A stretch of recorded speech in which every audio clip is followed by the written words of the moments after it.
Hey folks, Wally DM here, and today we're going to take a look at a trap that you can find in Esper's Emporium of Esoterica, the Chains of Doom trap. Now in the first part of the video we're going to explore how to use this trap by itself, and then in the second part we're going to combo this trap with a monster. Now you could use the ghoul from the monster manual, but we're actually going to use an undead creature that you can find in this book as well, so it's going to be a lot of fun. But before we dive into the details of the trap, I do want to mention that Esper the Bard has a brand new Kickstarter that is live called the Monstrous Heroes. Now this is not a paid advertisement to sponsor the Kickstarter.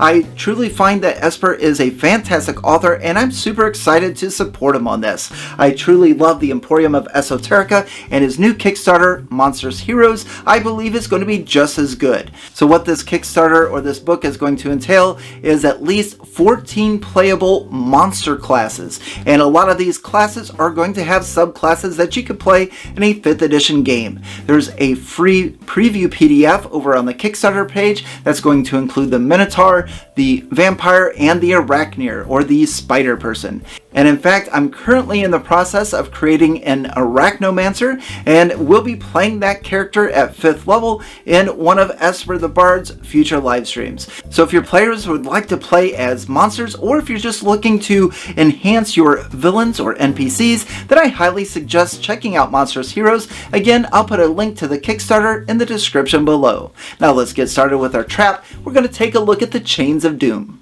So the Chains of Doom trap is a 5-foot diameter glyph that can be put on a surface or on an object. In the case of setting up this trap, we're going to have that 5-foot glyph be right in front of a prison cell, and perhaps our adventuring party is out to find a couple of prisoners and they have finally found them. So unconscious or asleep in this prison cell are 2 commoners that need rescued, but unbeknownst to the party, there is a 5-foot diameter glyph that's very faint and very hard to detect, and that's going to be our trap. Now if our characters do want to take some time to try to search for traps, then we can allow them a DC 16 investigation or perception check, and on a success they're going to be able to notice these faint glyph markings on the ground. And then with a successful DC 16 Arcana check, they'll be able to identify that this is a trap. In addition, if the characters are scanning the room with detect magic, then this area here with the 5-foot diameter glyph is going to radiate with necromancy magic. So the Chains of Doom trap is a magical trap that will trigger when someone enters the space of the glyph. Again, this is a 5-foot diameter, so if our artificer comes up here to try to open the door to this cage or to this prison cell, she's going to trigger the trap. Now whenever a creature triggers the trap, spectral chains are going to lash out from the glyph, and that creature is going to need to succeed on a DC 14 wisdom saving throw, or they're going to be paralyzed for 1 minute. So let's say our character does fail the saving throw, then it's going to be up to you as the game master whether or not we go into an initiative. But regardless, this character is going to be paralyzed. Now at the end of each of its subsequent turns, the creature that is paralyzed or that is within the trap is going to need to repeat the saving throw. On a failure, they're going to take 2d10 of necrotic damage, but on a success, they're going to take half damage and the trap's effects are going to end. So if our character here fails the saving throw, that'll be 2d10 of necrotic damage and they're going to remain paralyzed. But if they succeed on the saving throw, then they'll only take half of that damage and then they'll be able to move off of the glyph.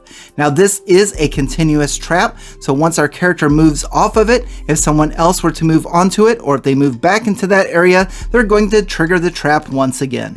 Now if our characters want to try to disable this trap, they can do so with 2 successful DC 16 Arcana checks, and if they want to cast Dispel Magic on this trap, then it would be dispelled as if it were a 4th level spell, and it will count as 1 disabled check. So the Chains of Doom trap requires 2 successful disabled checks, whether that's 2 with Arcana, 2 with Dispel Magic, or a combination of both. So the trap works really well with just 1 glyph in an area, but what I want to do is I want to take this trap to the next level and I want to include a monster encounter.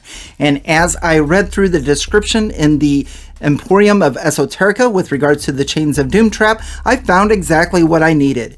In the trap's description, it says this: the trap's creator designates the trigger, which is either entering the glyph space or opening the object that the glyph is on. The creator can also specify a password as well as certain creatures or kinds of creatures that do not trigger the trap. So immediately I thought of Undead. How cool would it be if we have 3 of these glyphs, so we have 3 Chains of Doom traps in the same area. But we also have 2 Undead, and if we were to go with basic Undead, we could go through the monster manual and select ghouls, and we can have 2 ghouls in the area. And now when our party approaches and needs to try to get the prisoners out of this cage or this cell, they're also going to have to attend to 2 ghouls. So that may take away from their time that they're going to be able to search for traps. They may run up on this one and trigger that trap. The ghouls may attack or fall back.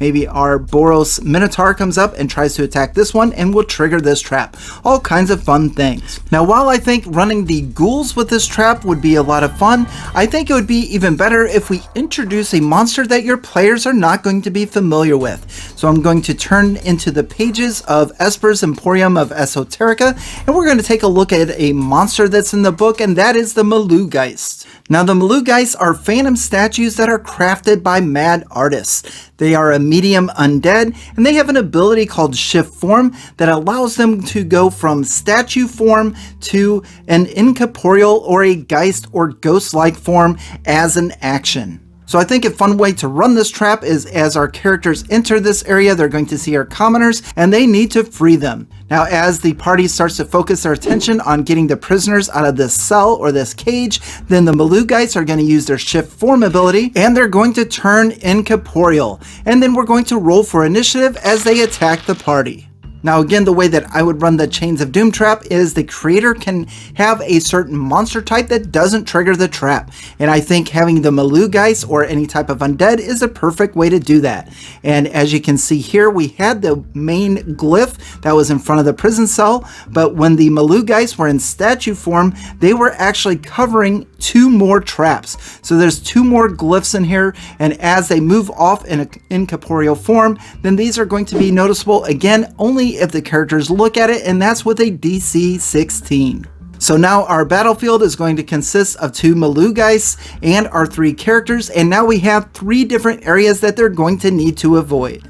Now that the party is aware of the Malugeist, perhaps on their turn, these ghost or incorporeal creatures will move back behind one of the glyphs and return to statue form. And since our party is an initiative, they're probably not actively looking for traps, so our Minotaur here might charge the statue, and when it charges the statue, it is going to enter the area of this Chains of Doom glyph, and it's going to trigger the trap. So our battlefield's a little bit more dangerous with 3 glyphs or 3 traps along with 2 undead that the party's going to have to fight. So let's say our Minotaur did trigger this trap and failed the saving throw, then he is going to be paralyzed in this position. And then when it comes turn for the Malugeist to act, it can go back into incorporeal form, and it will probably go right through the Minotaur as it will be difficult terrain and incorporeal creatures can do that sort of thing. Now, as far as the additional abilities of the Malugeist, these are challenge 2 monsters, and they have an ability called Spiral of Madness. When a living creature that can see the Malugeist starts its turn within 30 feet of it, it must make a DC 13 Wisdom saving throw. On a failed save, the creature's Wisdom and Charisma scores are each reduced by 1d4, as it experiences a fit of madness.